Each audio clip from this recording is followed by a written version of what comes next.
Sodium और potassium धातु जो बहुत अभिक्रियाशील होती हैं वो उनको कहाँ रखा जाता है? तो याद रखिएगा मिट्टी के तेल में।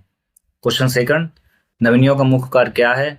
ऑक्सीजनेटेड रक्त हृदय से शरीर के विभिन्न हिस्सों में ले जाना। मतलब जो रक्त है, ऐसा रक्त जिसमें ऑक्सीजन क्या सम्मिलित होता है, उसको क्या करती है धमनियां पूरे बॉडी में ले जाने का कार्य करती है। ठीक है। अगला, ठंडी हवा में हवा जो भूमि से समुद्र की ओर चलती है क्या कहलाती है? थल समीर। ठीक ना। थर्ड, फोर्थ, कौन से ग्रह पूर्व से पश्चिम की ओर परिक्रमा करते हैं? तो शुक्र और अरुण ग्रह।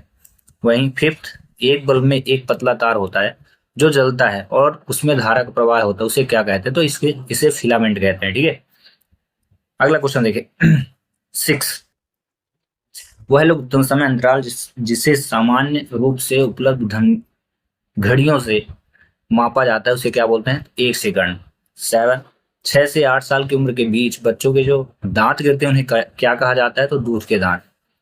8 नंबर देखें, पेरिस्कोप में किस दर्पण का प्रयोग किया जाता है? तो ये है आपका करेक्ट आंसर, समतल दर्पण का।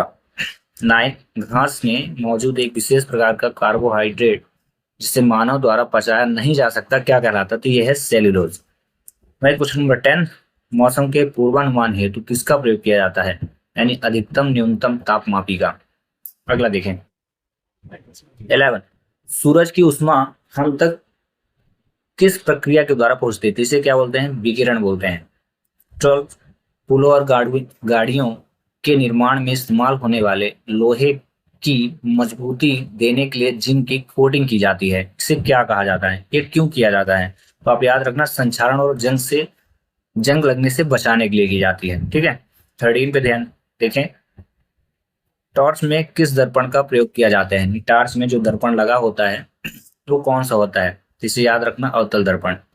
14, ज्वलनशील पदार्थ घड़ी नहीं है, बड़ी शीघ्रता से आप पकड़ सकते हैं। ऐसा इसलिए होता है क्योंकि उनमें क्या होता है? प्रज्वलन ताप कम होता है। ठीक है।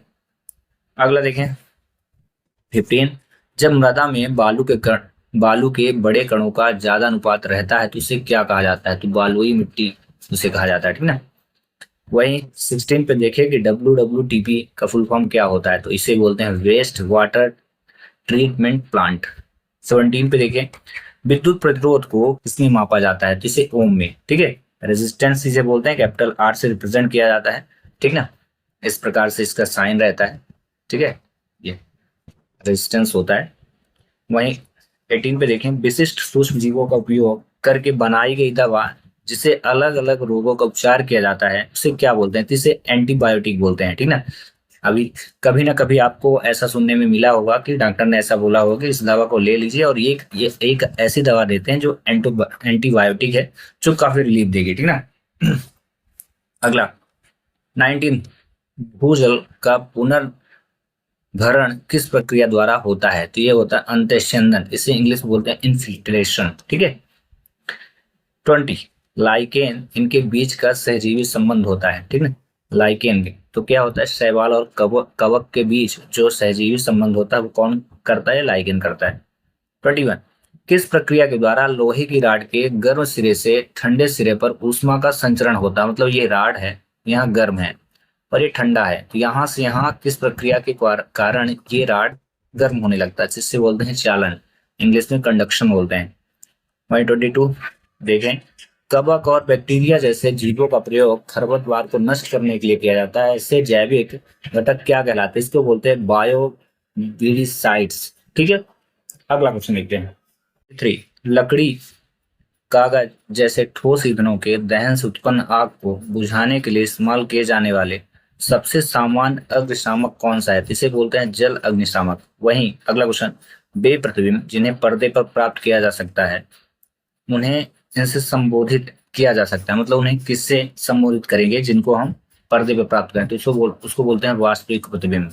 वहीं अगला क्वेश्चन 24 ये हुआ, ये आपका 25, कॉपर सल्फेट के विलयन में बिजली के वाहक क्या कहलाते हैं? इसको आयन बोलते हैं।